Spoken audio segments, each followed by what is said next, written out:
আসসালামু আলাইকুম প্রিয় ফুটবল ফ্যান্স। ভারতের বিপক্ষে বাংলাদেশের মিডফিল্ড সেটআপ কেমন হবে সেই সম্পর্কিত বিষয়ে নিয়ে ডিটেইলস আলোচনা করব। আমরা কিন্তু সবাই জানি যে টিমের মিডফিল্ড স্ট্রং তারা কিন্তু প্রতিপক্ষের উপর বল পজিশন রেখে একের পর এক অ্যাটাক কিন্তু তারা করতে পারেন। তাই আমার কাছে মনে হচ্ছে ভারতের বিপক্ষে বাংলাদেশের উচিত হবে মিডফিল্ডকে কন্ট্রোলে রেখে বাদবাকি চিন্তাগুলো করার। ফরমেশন যদি 4-3-3 হয় তাহলে কিন্তু মিডফিল্ড জোনে 3 জন ফুটবলার থাকবেন। একদম সেন্ট্রাল মিডফিল্ডে আমার কাছে মনে হয় হামজা চৌধুরী শুরু করবেন। রাইট মিডে জামাল ভুঁইয়া এবং লেফট মিডে মোহাম্মদ হৃদয়কে কিন্তু দেখা যেতে পারে। মোহাম্মদ হৃদয় এবং জামাল ভুঁইয়া যদি হামজা চৌধুরীকে সহায়তা করতে পারে বা হামজা চৌধুরীর সাথে কমিউনিকেশন বিল্ড করতে পারে তাহলে কিন্তু এই ম্যাচটিতে ভারতের বিপক্ষে মিডটাকে কিন্তু কন্ট্রোল করতে পারবে বাংলাদেশ।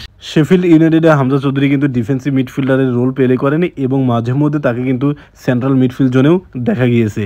ইংলিশ প্রিমিয়ার লিগে তিনি এখনও পর্যন্ত প্রায় 270টির মতো ম্যাচ খেলেছেন, সেখানে 3টি গোল এবং 10টির মতো কিন্তু অ্যাসিস্ট করেছেন।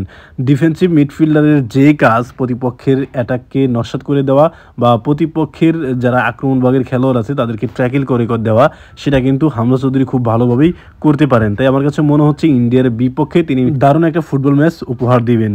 ফুটবল যেহেতু একটি টিম গেম তাই শুধু হামজা চৌধুরীর উপর ডিপেন্ড করলে চলবে না। হামজা চৌধুরীর আশেপাশে যারা খেলবেন যেমন হৃদয় হোসেন এবং জামাল ভুঁইয়া, এরা যদি প্রপারভাবে হামজা চৌধুরীর সাথে কমিউনিকেশন বিল্ড করতে পারে তাহলে হামজা চৌধুরী কিন্তু ফাইনাল থার্ডে বল ভালোভাবে পৌঁছাতে পারবেন, ডিফেন্স ব্রেকিং পাস দিতে পারবেন, থ্রো বল পাস করতে পারবেন, কি বল পাস করতে পারবেন, সেট পিসগুলো অসাধারণভাবে নিতে পারবেন যদি তার সতীর্থরা তাকে সহায়তা করে। এক কথায় হামজা চৌধুরীর সাথে যদি হৃদয় হোসেন এবং জামাল ভুঁইয়া ভালো একটা কম্বিনেশন তৈরি করতে পারে তাহলে কিন্তু এটা বাংলাদেশের জন্যই কল্যাণকর হবে। দুই দলের র্যাঙ্কিংয়ের দিকে যদি তাকাই তাহলে দেখা যায় বাংলাদেশের অবস্থান কিন্তু 185তম স্থানে, অপরদিকে ভারতের পজিশন কিন্তু 126তম স্থানে।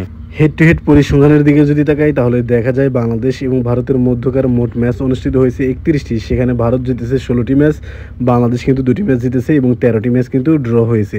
তাই আমার কাছে মনে হচ্ছে বাংলাদেশের জন্য এই ম্যাচটি কিন্তু জটিল এবং কঠিন হতে চলেছে। ভারতের বিপক্ষে বাংলাদেশের এই ম্যাচটিকে আপনি কিভাবে দেখছেন, কে জয়লাভ করতে পারে সেটা কিন্তু অবশ্যই কমেন্ট বক্সে জানাতে পারেন।